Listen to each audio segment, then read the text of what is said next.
All right, so we have the Smoky Amethyst Metallic 2024 Buick Envision. And we are going to get into P&S, their paint prep, and then Inspiration Stout. And the first thing that I'm noticing, you know, prep is pretty similar to other ones on the market. They say spray it on, let it sit for 20, 30 seconds, and then I'm gonna buff it off with a yellow Edgeless 365 by the Ray Company, followed by their blue one. But the one thing I like about following with DIY Details rinseless wash to remove polish residue from the rehab correction cream that I used on here is you're getting the paint very clean already, but you just need that last, basically alcohol, isopropyl alcohol prep, whatever coating company you're using, use their prep. The one thing is I went to start looking at the instructions for Stout. There really aren't any. That just says on the back of the box, prior to product application, the paint surfaces require proper preparation, but they don't give you like an instruction manual. You know, it comes with a sticker. I already took that out, but it gives you a sticker to put on the person's door jamb to show when you applied the coating. But they do have videos on YouTube. I'll do when I get into, and you'll see it here in a couple minutes, when I test the hood, we'll see how the signal comes up that it's ready for wipe off. But let's do a first impression here on the hood. A little spider here. Watch out, little fella. But we'll turn this on. I marked it so that I know where the on-off is. Just easily find it. Let's go ahead. Oh, wow. Okay, there we go. Ooh, nice sprayer. Let's douse the hood here. Really no smell that I can tell so far. Let that sit for a couple seconds. We'll wipe it on with one towel. That section, let your wife come back and immediately buff it. But very nice to work with. Wipe it around.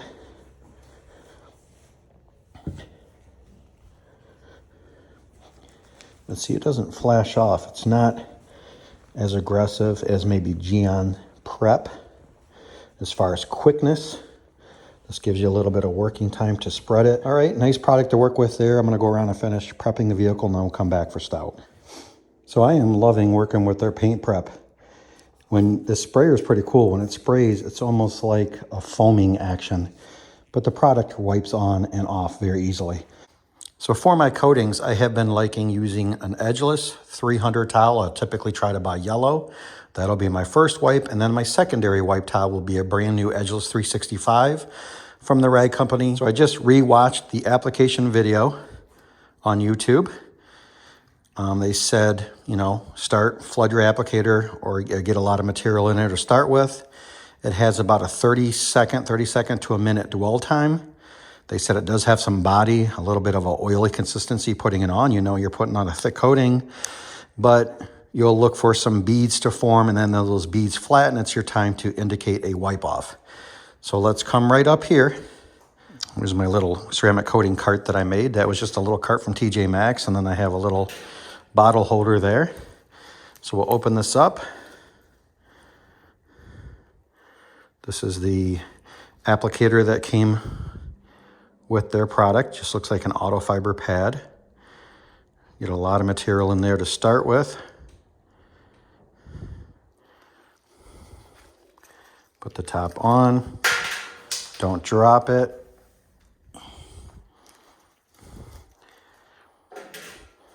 And let's come right up here. So I'm going to do a flood line. And then back and forth off that flood line. Kind of like you're painting a wall. You put down the W pattern of the paint first, get it nice and thick. I'm going to overlap. And then come in and tighten up your edges.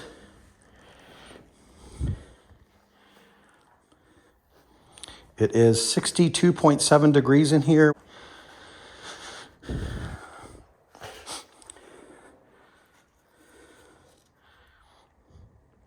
So there you can kind of see some of the lines of the product there. They're not really separating. It's starting to very small beads there. So we'll give it another couple seconds and then we'll do our first wipe of Stout and see what we think. That is very nice. Very slick.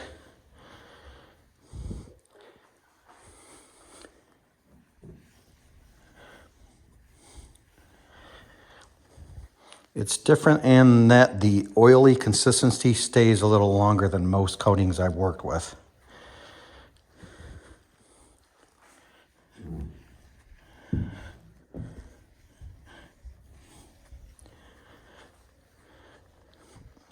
It's almost like, you know, if you're working in a higher humidity or it's kind of moist in the air, it just takes a little bit longer to fully wipe off.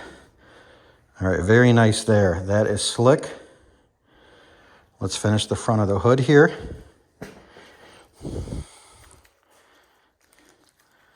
Nice gloss. Now that we have kind of primed our pad, we'll do one line down the center. I am using the whole block side. Once that gray side gets a little dirty or used up, I'll then flip to the red side and go to a new block if I need to. Making sure I'm overlapping into where I worked before. Back and forth. It's different. It's a little grabby. You'll feel the pad grabbing at the coating and painted surfaces.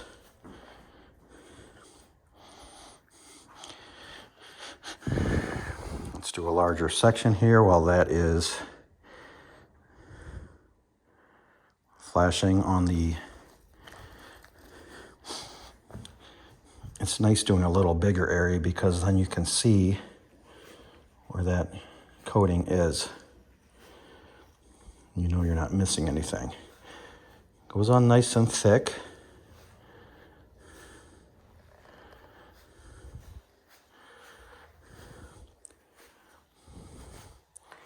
Let's do more of a crosshatch pattern this time. Tighten up my edges. And since we have one more quarter, I'm just kind of seeing, might be asking for trouble, but seeing how long that longer section, if that coating is tricky to remove if I let it sit too long, because I am working in cool conditions today.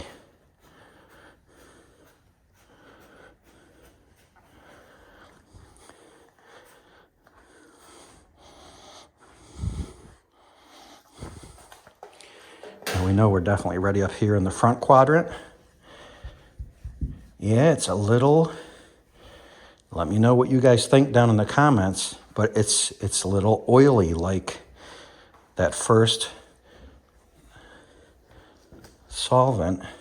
It just takes, there it goes. It goes clear real easy, and I do like how slick it is.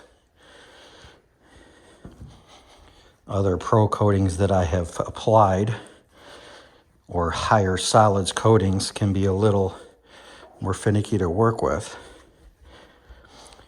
We do not know what the percent solids of this coating is. Let's flip to a new side here.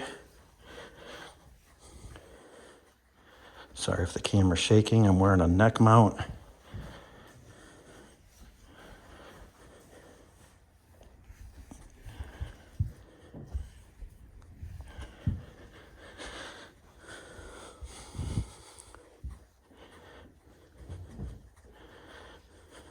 Remove most of the material with the first towel.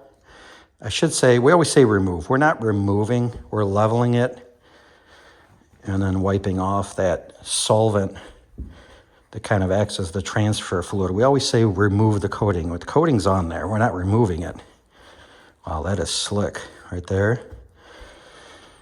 And it should get even glossier and slicker over the next couple of hours as it cures. I am excited about, they said, I asked on their comments there on the YouTube video, you can release this into the wild after 2 hours, I believe. I will still always try to, a little different there. I'm kind of seeing, the camera's not probably picking it up, but see how there's a box shape almost where I've put the first, maybe a little heavier, and I pushed the edges. Let's see if the pad is still damp enough. kind of getting like almost like a shadow, like the coating was a little heavy there and kind of set up or cured a little bit on the edge. Very slick. All right, so I'm going to continue around the vehicle. I'll come back when it's completely done. I'll probably even wait the 2 hours. So the next video segment you'll see will be after it has sat, because they said that full gloss comes on in just a couple hours.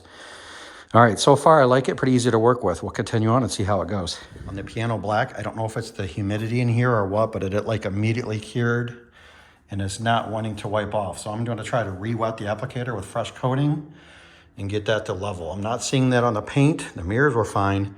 Clear coat's fine, but on these piano black, running into a stubborn issue with that not wanting to wipe off. People in colder, moister climates are not going to like this product. So what I'm finding, and you can see I just created a huge high spot right here, and adding more, it even feels rough. And that was just over a matter of maybe 30 seconds to a minute. Near my garage door, yeah, it's a little cooler, maybe a little bit more moist in the air. It's 45 degrees out here in north central Ohio, but my garage is 64 degrees. But anything that's cooler like that, somehow it's getting the moisture from the air. And if I don't level it real quick, it's creating a high spot. So I'm not able to apply material and get that off. I have to polish that. So I'm staying away from piano blacks. I am not going to do the polished black wheels. I'm not going to use Stout, because I definitely don't want to run into a curing high spot situation down in the cooler environment there, the floor area. I love the results I'll get. I'm sure it's going to look beautiful here in 2 hours when it cures. Yeah, there's some that I missed there, and just in the moisture here, it creates a high spot. I am doing a half a door at a time. Flood line, box it in, fill it in, and as soon as I get that finished, I'm gonna come back and wipe it off. If I wait any longer than that, and if I miss a spot, it's gonna start setting up and curing. I'll take you in and show you a spot in the front bumper that I did not wipe off properly, and you have to polish it. It looks like a film of milk. Come in, take your first towel. Pleasure to work with. If you do this, am I sacrificing longevity or thickness of the film build of this coating by wiping it off so quickly? I don't know. I'll have this customer come back, we'll monitor it through the years of maintenance washes. And if it doesn't hold up past 3 or 4 years, I'll polish it and put on a new coating. But pleasure to work with if you move pretty quickly on it. And the gloss is phenomenal, love it. All right, there's a big high spot that I was telling you about. You can see I didn't wipe it off there. There I did. But it will rear its head, and it will definitely show you. So I have to polish that down and recoat it. She is looking very pretty. My final thoughts on Inspiration Stout by P&S. You must be in a decent climate, and the vehicle must be completely dry. No water anywhere dripping out. It'll immediately latch onto that ceramic coating, causing it to cure and making a gunky high spot immediately. If it's high humidity or moisture in the air, maybe you're trying to detail in the winter. I don't have a big enough garage that's climate controlled, even though I have it 65 degrees in here near that cold back door, and I wasn't even gonna try it down on the wheels. Just that moisture and cooler temperature makes it want to start curing quickly. So I have one more kit that I'll apply later. If I'm gonna do it in the cold, I'm going to probably stay away from the piano black. I don't know what was going on there. It immediately cured. I had to buff it for a while to remove the coating. And then I put on a different ceramic coating on those surfaces. Piano black there. The mirrors were fine. And some of the wheel arches there, the ceramic coating seemed to buff off fine, but I don't know what it was. It didn't like those clear-coated piano blacks. Other than that, pretty easy to install and remove if you work small section at a time pretty quickly. Do not let it sit for more than 30 seconds like they say in their video. It'll start curing. But other than that, the gloss does look very nice. Extremely slick and icy to the touch. and we'll see how long it lasts. I'll have that customer come back for some maintenance washes, and we'll do some updates down the road. It is December 30th, 2024. Happy New Year, everyone, and I will answer any questions that you have about my first impressions using Inspiration Stout.